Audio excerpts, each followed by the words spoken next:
ထိုလူကပန်းပွင့်ပေါ်ရှိတိုင်ကြီးထဲချေတင်ဂီတကိုခပ်ဖွက်ဖွက်လေးတို့ထိလိုက်ရုံမျှရှိသေးမမျှော်လင့်ပဲတိုင်ချီဆက်ကွင်းမှန်ချက်ကြီးရုတ်တရက်အသက်ဝင်လှုပ်ရှားလာပြီးနောက်ရင်းတို့ပတ်ဝန်းကျင်တစ်ခုလုံးပြင်းထန်စွာတုန်ခါသွားတော့သည်ထို့နောက်မကြမီမှာပင်သူတို့၃ယောက်စလုံးအောက်ထပ်သို့တည်င်းကအတွင်ပြုတ်ကျသွားကြသည်ကံကောင်းထောက်မစွာဖြင့်အနီးနားရှိကြောက်တုံးများကိုအချိန်မီလှမ်းဆွဲနိုင်ခဲ့ကြပြီးထိုမှတစ်ဆင့်ကိုလုံး brother one က6ကမ်းပါအကြောင်းထဲမှအပေါ်သို့တွားတက်လာနိုင်ခဲ့သည်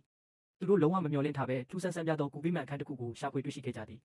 ရင်းခန်းတွင်၌ကြေတာယာနက်ခတ်ပုံစံများထွင်းထူထားသည့်ခေါင်းတလားတစ်ခုရှိပြီးထိုခေါင်းတလားနောက်ွယ်တွင်ငကားပုံတရံရုပ်တုအချို့ရှိနေသည်ထို့နောက်အားကွေအကားကအနီးနားရှိမိစာကိုထွန်းညှိလိုက်သည်ဟိုရှိခင်ရှိုင်ဟွန်အေဂရင်းမင်းလက်ထက်ကစာအုပ်တွေကိုမိရှုပြီးပညာရှိတွေကိုအရှင်လက်လက်မြေမြုပ်တက်ခဲ့တော့ကတကယ်တော့မြေမြုပ်ခံခဲ့ရသူတွေဟာအတိရက်ဆရာတွေဖြစ်နေတာပဲငါတို့အခုအဲ့ဒီအတိရက်ဆရာတွေရဲ့လက်ရချေရာတွေကိုရှာတွေ့ပြီးထင်တယ်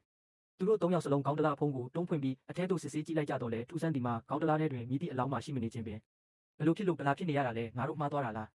ကိုလုံးတယောက်ခေါင်းတလားအတွင်းပိုင်းကိုစစ်ဆေးရန်ပြင်လိုက်စင်မှာပင်မမျှော်လင့်ပဲအနီးနားရှိဖျောင်းတိုင်မီမှာရုတ်တရက်ငိမ့်သွားခဲ့သည်လူတိုင်းအလန့်တကြားဖြင့်မိမိတို့၏မိရင်းမြင့်များကိုအလင်းအမြန်ထုတ်ကာကြည့်လိုက်ကြတော့လေသူတို့အဝမင်တက်သွားရသည်မှာကြောက်မက်ဖွယ်တရဝါကြီးတကောင်ဝန်းကနေခုန်ထွက်လာခြင်းကြောင့်ဖြစ်သည်အကွေမှာအလွန်မင်းလက်ဖြတ်သွားကနောက်သို့လဲကြပြီးခေါင်းတလားထဲသို့တက်တက်ကြီးပြုတ်ကျသွားတော့သည်ငွေလားအကိယမီးဖို့ထဲကမသေးစေးလုံးကိုစားမိထားတဲ့ငွေဖြစ်ရမယ်ထိုအချိန်တွင်လူတိုင်းကဓားမြောင်များကိုစီဆွဲထုတ်ကအသည့်အနေထားဖြင့်စောင့်ကြည့်နေကြသည်အမှန်ပင်ထိုငွေကြီးကသူတို့ထံရုတ်တရက်အပြင်းထန်အကွက်ချတိုက်ခိုက်လာသဖြင့်တစ်ဖွဲ့လုံးရှိသမျှအင်အားဖြင့်ပြန်လည်ခုခံတိုက်ခိုက်ကြရတော့သည်ကိုလုံကဓာမကြီးတစ်လက်ကိုကောက်ကင်ကငွေကြီးထံသို့လွှဲခုတ်လိုက်တော့လဲမမျော်လင့်ပဲသူကိုယ်တိုင်မီတာနည်းငယ်အကွာထိလွတ်ထွက်သွားခဲ့ရသည်အာကွေနှင့်ရန်စီတို့လည်းတယောက်ပြီးတယောက်လဲကျကုန်ကြသည်အခြားရွေးချယ်စရာမရှိတော့သဖြင့်ကိုလုံကရန်ပီလူအချို့ကိုကောက်ကင်ကအေယာမငွေကြီးကိုတစ်ဖက်သို့မျှခေါ်သွားလိုက်သည်သူထင်ထားသည့်အတိုင်းပင်ငွေကြီးကသူ့နောက်သို့မစုံမနစ်လိုက်လံတိုက်ခိုက်တော့သည်ထို့ကြောင့်ကိုလုံကရန်ကျိုးကိုဆွဲဖြုတ်အပေါ်သို့ခုန်တက်ကရန်ပီလူများကိုငွေကြီးထံသို့ပစ်ပေါက်လိုက်ပြီးပြင်းထန်သောပောက်ကွဲမှုကြီးတစ်ခုဖြစ်ပွားသွားပြီးနောက်တွင်မှသူတို့တတိုက်တိမ်မင်းတွင်းဝမှတီတီလေးလွတ်မြောက်ခဲ့ကြသည်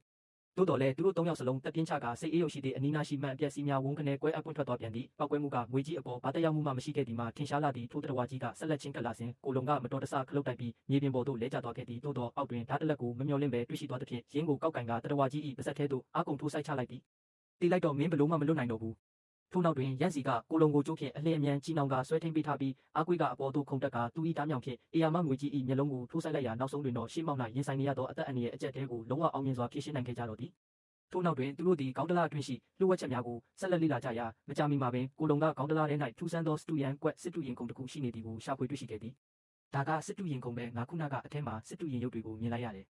ရင်းတို့သည်စစ်တူရင်ခုံ၏ပဟေနီကိုဖြည့်ရှင်းပြီးလှုပ်ဝက်ဆက်ကွင်းကိုဖွင့်လှစ်နိုင်ကြမလားဆိုတာကိုတော့ဆက်လက်ဆောင်မြော်ကြည့်ရှုပေးကြပါခင်ဗျာ